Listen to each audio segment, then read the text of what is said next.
Muy buenas, lifters, bienvenidos un día más al podcast. Hoy vamos a hablar de un tema diferente porque a veces me llega una pregunta por redes sociales y es ¿qué tipo de reloj recomiendo, por ejemplo, para registrar la actividad diaria que podemos hacer? Y esto, aunque es verdad que en un principio yo normalmente digo que no me gusta depender de estas tecnologías para estar continuamente midiendo que si los pasos que damos, que si, por ejemplo, la calidad del sueño, todo esto, sí que es cierto que en algunos casos puntuales pues puede venir bien, así que me he decidido hacer un episodio hablando precisamente de esto y también de otras alternativas que podemos utilizar para, de forma puntual, medir todas estas cosas. Así que antes de nada, como siempre, os recuerdo que me encontráis en mi web ivyamazares.com y tenéis también la newsletter en lifters.es.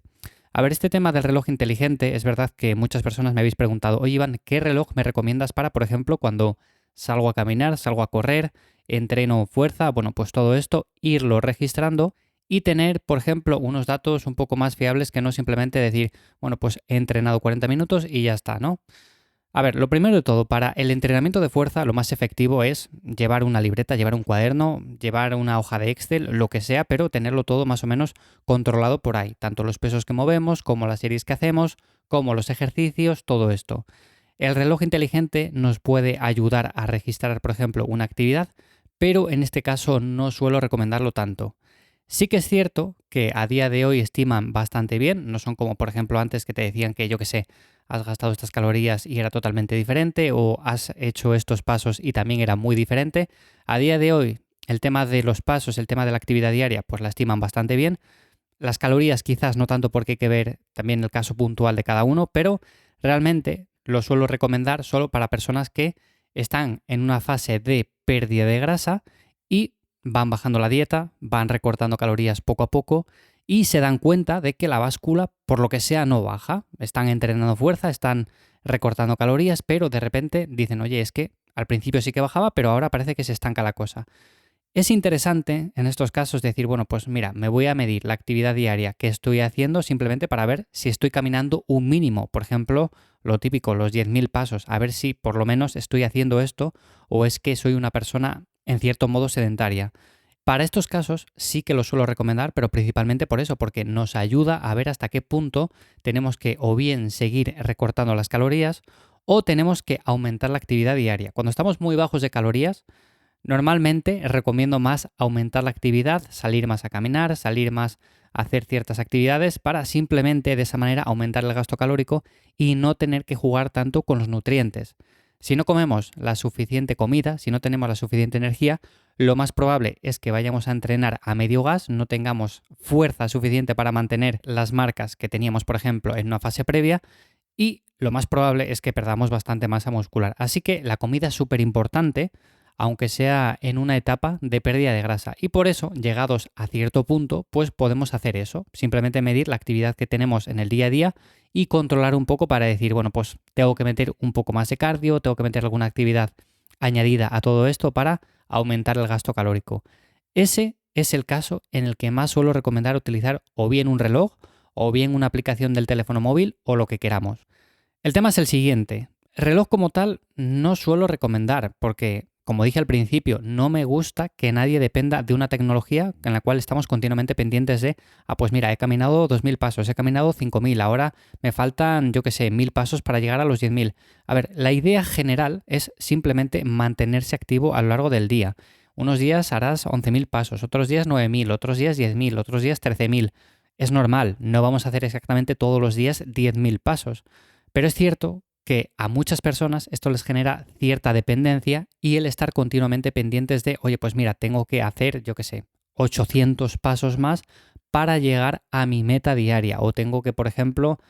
hacer 2.000 pasos más para llegar a mi meta diaria y ya son las 10 de la noche. Entonces voy a ponerme a caminar por casa hasta que llegue a esa meta. O si no, peor todavía, el caso en el que muchas personas dicen, bueno, pues mira, hoy he hecho 13.000, he superado con creces lo que yo tenía como objetivo, así que, bueno, pues ya puedo relajarme y estar en el sofá. Cuando sencillamente lo que tenemos que hacer es movernos y ya está, no pensar tanto en una cifra en concreto. Pero bueno, pongamos que tenemos que simplemente ver en qué punto estamos, si estamos caminando lo suficiente, si no estamos caminando lo suficiente. Bueno, pues para eso sí que suelen ser recomendables, de hecho, recomiendo o bien hacerse con un reloj o bien utilizar una aplicación, que hay un montón de aplicaciones que nos registran los pasos en un segundo plano. Y a partir de ahí, ver si podemos aumentar un poco esa actividad, que normalmente ya os digo que sí, que la podemos aumentar, o tenemos que seguir reduciendo la comida, que esto sería otro punto que podemos hablar si queréis en otro episodio aparte. Así que bueno, dicho esto, como introducción, normalmente los casos en los que suelo recomendar o bien un reloj o bien una aplicación suele ser ese principalmente, porque para el tema del sueño tampoco me interesa demasiado y sí que es cierto que tienen otras muchas funciones, pero bueno, normalmente tampoco es que haga falta tener un reloj de estos en la muñeca todo el día puesto para controlar nuestras constantes vitales, pero bueno, lo dicho, en ese caso, si por ejemplo estáis buscando un reloj, normalmente suelo recomendar el Amazfit GTS 4. Y esto no es ningún anuncio, no es nada patrocinado, es decir, tenéis muchos modelos diferentes, este funciona bastante bien, tenéis otros un poco más baratos, tenéis otros bastante más caros, este es un término medio que me gusta sencillamente, ¿por qué? Porque tiene una buena pantalla, porque registra bastante bien todos estos parámetros que he comentado anteriormente, además la batería, que es algo súper importante para no estar continuamente cargándolo, pues dura una media de 15 días, o sea, unas 2 semanas más o menos, así que es un reloj que funciona bastante bien, sobre todo para personas que además de entrenar fuerza salís a hacer una actividad como por ejemplo correr ciertos días a la semana, bueno pues eso también lo registra bastante bien, pero lo dicho, no es que sea nada necesario, lo único que bueno, si os apetece tener un reloj de este tipo porque llevabais un tiempo pensando en comprar uno y teníais ciertas dudas acerca de cuál comprar, bueno pues este normalmente suele ser el que yo recomiendo, pero principalmente por eso, porque dura bastante la batería, registra bastante bien todos los parámetros, tiene una buena pantalla y las personas que lo tienen, a mí personalmente, porque yo no lo tengo, me dicen que aunque le dan algunos golpes en el día a día sin querer, se les cae al suelo y demás, bueno, pues la pantalla dura bastante bien todo esto, cosa que por ejemplo otros relojes un poco más caros pues suelen fallar en ese aspecto. Así que bueno, si queréis controlar un poco más vuestra actividad diaria, este reloj es bastante interesante, pero lo podéis hacer con una aplicación, la instaláis en el teléfono móvil y funciona prácticamente igual, así que en este caso, sería interesante hacerlo para, por ejemplo, ver hasta qué punto somos personas activas y qué tenemos que tocar de o bien el entrenamiento, bien la alimentación o bien de la actividad diaria para, por ejemplo, si estamos en un proceso de pérdida de grasa, seguir mejorando. Así que nada más, hasta aquí el episodio de hoy en Lifters. Espero, como siempre, que os haya gustado. Simplemente una recomendación más, como digo, y nada más. Ya nos escuchamos el jueves de nuevo. Que paséis buen día. Chao.